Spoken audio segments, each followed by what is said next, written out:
10 tanda besar kiamat ini kaum muslimin, 7-nya umat Islam akan menyaksikan kejadian itu. 7-nya.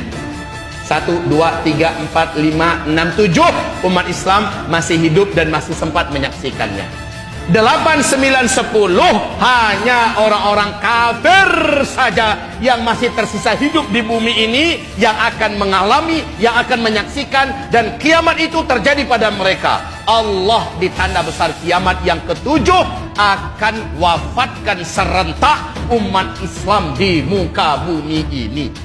Jadi pada tanda besar kiamat yang ke-7, Allah Subhanahu wa taala akan wafatkan serentak umat Islam ini di muka bumi, sehingga tidak ada satupun yang tersisa dari umat Nabi Muhammad.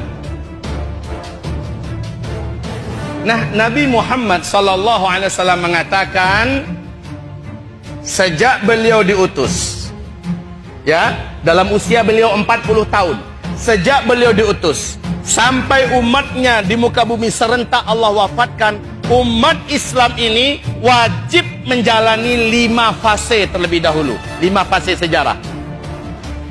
Ibarat Allah, ma'asyiral muslimin, hamba-hamba Allah yang kami muliakan. Hadis yang menceritakan 5 fase ini diriwayatkan oleh Imam Ahmad. Hadis ini menurut Syekh Ahmad Syakir sebagai hadis yang sahih. Syekh Ahmad Syakir adalah salah seorang ulama, pakar dan ahli hadis yang kualitas keilmuannya hampir menyetarai Syekh Muhammad Nasiruddin Al-Albani.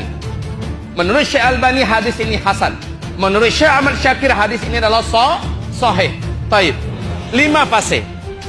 Fase pertama Nabi menyebutkan adalah fase ahdun nubuwah, di mana umat Islam pada fase pertama dipimpin langsung oleh Nabi Muhammad sallallahu alaihi wasallam. Berarti ini fase di mana Nabi yang langsung memimpin umat Islam. Fase ini berlangsung 23 tahun. 23 tahun. 23 tahun yaitu 13 tahun Nabi di Mekah, 10 tahun Nabi di Madinah setelah hijrah. Setelah hijrah 10 tahun di Madinah. Fase ini telah berakhir. Umat Islam secara otomatis masuk pada fase kedua.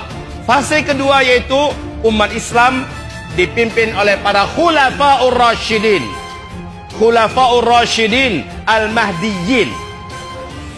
Nabi mengatakan lamanya fase khulafaur rasyidin adalah 30 tahun.